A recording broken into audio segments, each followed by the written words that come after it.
پتا بھی نہیں ہلتا اس کی رضا کے بغیر. آپ کے پاس پیسہ آ رہا ہے تو ایک کاز ہے, اور آپ کا پیسہ جا رہا ہے تو ایک کاز ہے.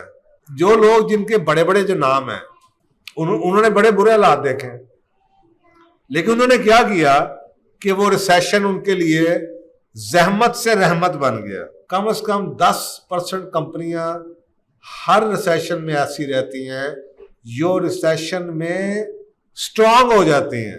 اب وہ 10% میں ایسی کیا خوبی ہے جو 90% میں نہیں ہے. سو یہ میرا خیال ہے every cloud has a silver lining. اللہ تعالیٰ کے کسی ہر نظام میں ہر برے وقت میں کوئی نہ کوئی اچھی چیز بھی ساتھ جڑی ہوتی ہے. اور اب دیکھنا یہ ہوتا ہے کہ اس کو ہم کس طریقے سے دیکھتے ہیں. یا تو ہم اس کو مصیبت سمجھتے ہیں, ہائے ان خرچے کم کریے, خرچے تو کم ہو ہی نہیں سکتے, یا وہ کر گزریں جو کہ کرنے کی ضرورت ہے جس کی وجہ سے ہی آیا. آپ کو پتا, اگر آپ کو نیچرل لاز کا پتا ہو تو سب سے پہلا جو لا جو میں بار بار پڑھاتا ہوں جس کو اب القانون کہا جاتا ہے یا القانون کہا جاتا ہے, وہ ہے law of cause and effect. Nothing happens without a cause. کوئی چیز پتا بھی نہیں ہلتا اس کی رضا کے بغیر. کچھ نہیں ہوتا.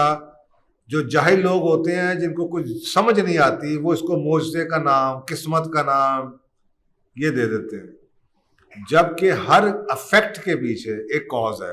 آپ بیمار ہو رہے ہیں ایک پیچھے کاز ہے, آپ موٹے ہو رہے ہیں ایک پیچھے کاز ہے, آپ غسیلے ہو رہے ہیں ایک کاز ہے, آپ کے پاس پیسہ آ رہا ہے تو ایک کاز ہے, اور آپ کا پیسہ جا رہا ہے تو ایک کاز ہے. آپ کے کام ہو رہے ہیں تو کاز ہے. اور یہ میرا اور آپ کا کام ہے کہ ہم اس کاز کو ڈھونڈیں کہ اللہ مجھے کیوں تو نے بلیس کیا ہوا ہے, اللہ مجھے کیوں مل رہا ہے, اللہ میرا کام کیوں چل رہا ہے. تو اسی طریقے سے اگر یہ برا وقت آیا ہے اس کے پیچھے بھی ایک کاز ہے, اور کاز کی وجہ سے افیکٹ ہے. کاز کو ٹھیک کریں افیکٹ خود ہی ختم ہو جائے گا. تو کاز ہماری عادتیں ہیں. تو پازیٹیو جو لوگ ہیں جن کو ہم مثبت رویے کے لوگ کہتے ہیں ان میں اور منفی لوگوں میں صرف یہی فرق ہے. مثبت رویے والا وہ کہے گا یار کچھ نہ کچھ ضرور سیکھا جا سکتا ہے, چلے یہ ایسے کر کے دیکھتے ہیں, یہ ایسے کر کے دیکھتے ہیں. You find new ways. انسان کو اللہ نے اتنا فلیکسیبل بنایا ہے کہ آپ کو پتا یہ ہمارے بیہیویئر سائنس میں ایک ہیڈونک ٹریڈ مل کا نام ہے, ایک ہیڈونک فینومینا ہے. اور جو لوگ نوکری کرتے ہیں ان کو اس چیز کا بڑی اچھی طرح سے احساس ہوگا. آپ کو تنخواہ 50,000 روپیہ ملتی ہے, آپ کو میں اگلی نوکری آپ کو ملتی ہے 70,000 روپے کی, 80,000 روپے کی. آپ ایک دن کے لیے خوش ہوتے ہیں, آپ کے خرچے 70 پہ چلے جاتے ہیں. آپ کو لاکھ کے ملتا ہے, آپ کے خرچے لاکھ پہ ہو جاتے ہیں. آپ کو 1.5 لاکھ کرتے ہیں, آپ کے خرچے 1.5 لاکھ پہ ہو جاتے ہیں. یعنی کہ جس چیز کو جو آپ پرسیو کرتے ہیں وہاں تک پہنچتے ہیں تو وہ آگے چلی جاتی ہے. اسی طریقے سے ہمارے اور یہ فینومیناز ہیں اسی چیز کے اوپر ہی, جس کو ہم اپنی معیشت کے اندر پڑھنا شروع کرتے ہیں تو وہ یہ بتاتا ہے یہ 80-20 کا رول. آپ کی 80% مشکلات کے پیچھے 20% رویے ہوں گے. ہم 20% کو ٹھیک کریں 80% ٹھیک ہو جائے گا. تو وہ چیزیں آپ دیکھنے کی طرف کوشش کریں جو آپ کے اختیار کے اندر ہے. آپ جتنا مرضی بڑھا دیں, جتنا مرضی آپ کو خرچہ دیا جائے, جیسے پیٹ کا تھیلا جس کو آپ سٹمک کہتے ہیں, اس میں آپ روز کا 2 لقمے ایکسٹرا ڈالی جائیں تو اگلے 4 دنوں میں آپ کی ایک روٹی سے بھوک 2 روٹیوں میں چلی جاتی ہے. اسی لیے ہاتھ روک کے کھانے کا حکم تھا, اس کو فل نہیں کرنا, کیونکہ اگر اس نے اس غبارے کو آپ نے بھر دیا تو اگر آج آپ کا پیٹ 1 روٹی سے بڑھا تو کل 1.25 سے بھرے گا, کیونکہ یہ پھیل جائے گا. اسی طریقے سے آپ کے خرچے بھی پھیل جاتے کیونکہ اور یہی ان کو پتا ہے جس پہ دنیا وہ چلا رہے ہیں. آپ کا کیا خیال ہے جب آپ کی تنخواہ وہ 2 لاکھ روپیہ کرتے ہیں تو ان کو آپ سے محبت ہے اس لیے 2 لاکھ روپیہ تنخواہ کر دی ہے. ان کو پتا ہے اس کی تنخواہ 2 لاکھ کی, اب یہ 2 لاکھ خرچ کرے گا, آنا تو واپس ہی ہمیں ہے. پیسے یہ سسٹم میں رہنے ہیں. وہ آپ کو اس لیے نہیں دیتے کہ آپ آزاد ہو جائیں, وہ آپ کو اس لیے دیتے ہیں کہ آپ اس سسٹم کو چلاتے رہیں. فیسیں پے کرتے رہے، ڈاکٹروں کی دیتے رہے، ہوٹلوں میں خرچ کرتے رہے، کپڑے خریدتے رہے، پٹرول پھونکتے رہے، گاڑیاں لیتے رہے، موبائل فون لیتے رہے. پیسے اس لیے دیے جاتے. تو آپ نے ان کو انہی کے ہتھیار سے مارنا ہے. جو لوگ جن کے بڑے بڑے جو نام ہیں انہوں نے بڑے برے حالات دیکھے، لیکن انہوں نے کیا کیا کہ وہ ریسیشن ان کے لیے زحمت سے رحمت بن گیا. تو آپ کے لیے بھی برے وقت جو ہے وہ ایک رحمت بن سکتا ہے اگر آپ وہ سیکھیں. تو there is always a silver lining. یہ ہمارے پاس ریسرچ اویلیبل ہے جو کہ میکنزین کمپنی، بیز اینڈ کمپنی، اور اس سے پہلے ہمارے جتنے بھی ریسیشن آتے رہے 1980 کا، 90 کا، 2000 کا، یہ سب یہ بتاتے ہیں کہ جتنی کمپنیاں پبلک، جتنی جو بینکرپٹ ہو جاتی ہیں، کم از کم 10% کمپنیاں ہر ریسیشن میں ایسی رہتی ہیں جو ریسیشن میں اسٹرانگ ہو جاتی ہیں. اب وہ 10% میں ایسی کیا خوبی ہے جو 90% میں نہیں ہے؟ وہ آخری لائن میں لکھا ہوا ہے، وہ یہ ہے the difference is preparation, cuts and savings.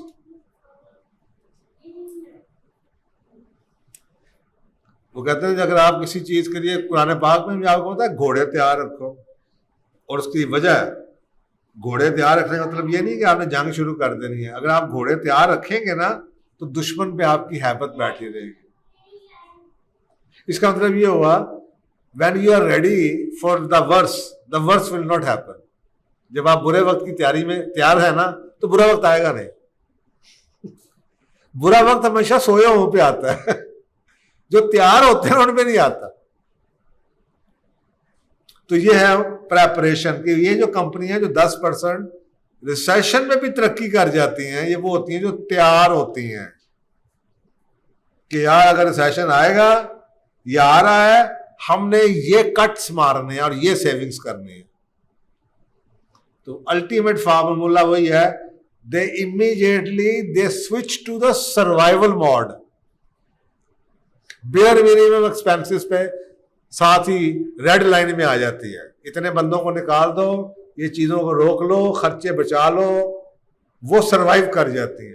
اور جو سمجھتی رہتی نہیں ہم یہ نہیں کر سکتے، وہ نہیں کر سکتے، آج نہیں 2 مہینے، 6 مہینے، سال کے بعد ان کا کیش فلو ختم ہو جاتا ہے، کیش سیونگز ختم ہو جاتی ہیں، اور وہ سوا ہستی سے مٹ جاتی ہیں، بینکرپسی پہ چلی جاتی ہیں. تو سروائیول موڈ پہ چلی جانے کا مطلب ہے they start making deep cuts. اگر کمپنیاں ڈیپ کٹس کر سکتی ہیں تو ہم گھروں میں کیوں نہیں کر سکتے؟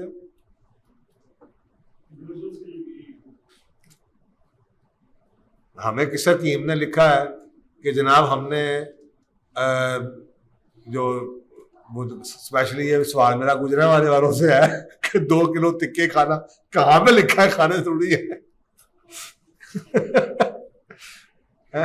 رسول پاک صلی اللہ علیہ وسلم سے پوچھا گیا تھا تو آپ نے فرمایا تھا یہ ہفتے کا گوشت، ایک ہفتے میں ہمیں کتنا گوشت کھانا چاہیے، یہ اس طرح 1 پاؤ گوشت ہفتے کا، یہ جناب پوری ہفتے میں بھینس کھا جاتے ہیں. تو کٹس ذرا ملاحظہ فرمائیں کہ جی ہم کہاں پہ کٹ سکتے ہیں. کپڑوں میں کٹ کر سکتے ہیں، لائف سٹائل میں کٹ کر سکتے ہیں، بچوں کی فیسوں میں کٹ. اپنے میاں کو، خامدوں کو، بیچاروں کو، آپ کو پتا ہے اس ٹائم پہ جو ریسرچ آ رہی ہے وہ آلریڈی شروع ہو چکا ہے کہ اس وقت 20% پاپولیشن مینٹل سٹریس کے اندر ہے. ابھی شروع نہیں ہوا، ابھی شروع نہیں ہوا. تو بھی آپ سوچیں ریسیشن کے اندر کیا ہوتا ہے؟ لڑائی جھگڑے ہوتے ہیں، طلاقیں ہوتی ہیں، لوگ بیمار ہو جاتے ہیں، مر جاتے ہیں آدمی، کیونکہ آپ آدمیوں کو بھگائی رکھے ہیں، ان کو انڈر پریشر ہی رکھے ہیں، خرچہ نہیں پورا ہو رہا، خرچہ نہیں پورا ہو رہا، خرچہ نہیں پورا ہو رہا، خرچہ نہیں پورا ہو رہا. تو وہ بیچارہ پہلا ایک نوکری کر لے گا، پھر دوسری کر لے گا، اس کے بعد ٹائم نہیں ختم ہو جائے گا، پھر کیا کرے گا؟ نیند قربان کرے گا، چوری کرے گا، فراڈ کرنا شروع کر دے گا. پھر ان کے کوئی لمٹ ہے نا. تو یہ سوچنا کہ جب ہم اپنی عادتوں کو بدلے بغیر جیسے کمپنیاں فیصلے کرتی ہیں کہ اوکے یہ خرچے سارے کے سارے، فرض کریں میں آپ سے کہوں جی اگلے 1 سال آپ نے نیا کپڑا نہیں بنانا تو کیا آ جائے گا؟ قیامت آئے گی. So what? جب آپ شادی کسی سے کرتے ہیں یار 40 سال میں اچھا وقت بھی گزارا ہے تو کوئی نہیں 1 سال نہیں لیتے کپڑے، کیا فرق پڑ گیا؟ تو آپ یہ ہے وہ کمپنیاں وہ سروائیو کرتی ہیں، وہ تھرائیو کرتی ہیں جو اس برے وقت میں سے بھی کچھ نہ کچھ کٹس مار جاتی ہیں، جو سیونگز بچا جاتی ہیں اور اس کو رائٹ جگہوں پہ ڈائیورٹ کر. ایک طرف ہے تنخواہیں ہیں، گروتھ ہے، وہ پیسے خرچ میں جا رہے ہیں، سروائیول کے لیے وہ کٹس ڈالتی ہیں، لیکن وہ اس پہ رکتی نہیں ہے، وہ اتنے کٹ ڈال دیتی ہیں کہ برے وقت میں بھی سیونگ شروع ہو جاتی ہے.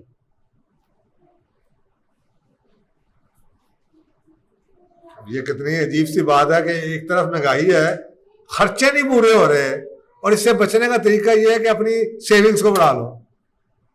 یہی طریقہ کہ اس لیول پہ لے جاؤ خرچوں کو کہ سیونگ اس وقت میں بھی ہو سکے. اگر آپ نے یہ سیونگ اس دور میں کر دی اور اس کو رائٹ جگہ پہ انویسٹ کر دیا تو جب ریسیشن کے بعد مارکیٹ اوپر جانی ہے نا تو آپ سب سے اوپر ہوگا.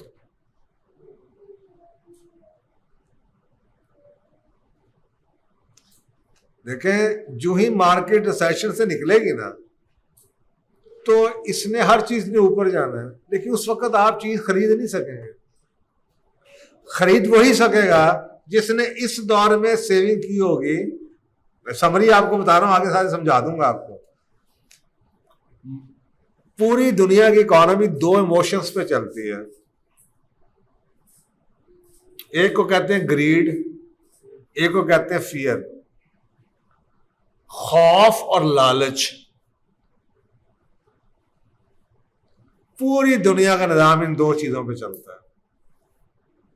اب اس کو سمجھنے سے پہلے ایک دفعہ پھر بزنس سائیکل کو وہی تصویر دوبارہ آ گئی اور ہم اوپر سے نیچے گرتے ہیں.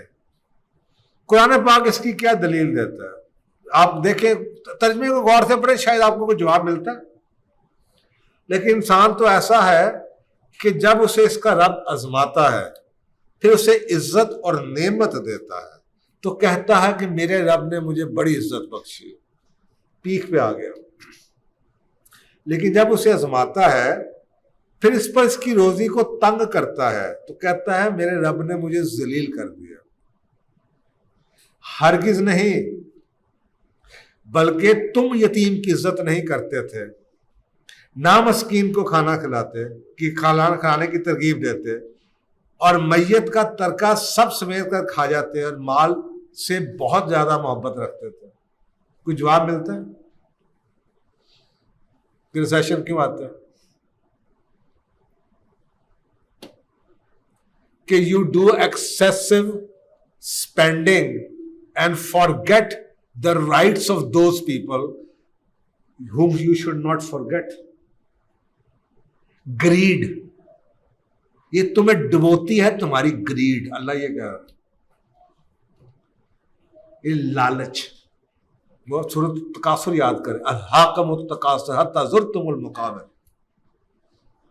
یہ جو زیادہ کی کثرت کی، وہ تمہیں اتنا اللہ نے دے دیا، نہیں یار سیونگ تے بھی اس مزہ نہیں آتا. ہن ہونی چاہیے. آج سے 2 سال پہلے تم ترستے تھے سیونگ کے لیے. الہاکم التکاثر حتی زرتم المقابر، قبروں میں پہنچ جاؤ گے لیکن یہ لالچ ہرس تمہارا ختم نہیں ہوتا. اس وجہ سے یہ تم نے اس گریڈ کی وجہ سے دنیا میں ریسیشن آتا ہے. یہ تو میں نے قرآن پہ میں پڑھا رہا ہوں نا، سائنس کہتی ہے گریڈ کی وجہ سے آتا ہے. اللہ نے یہ جواب دیا، یہ اللہ نے یہی کہا.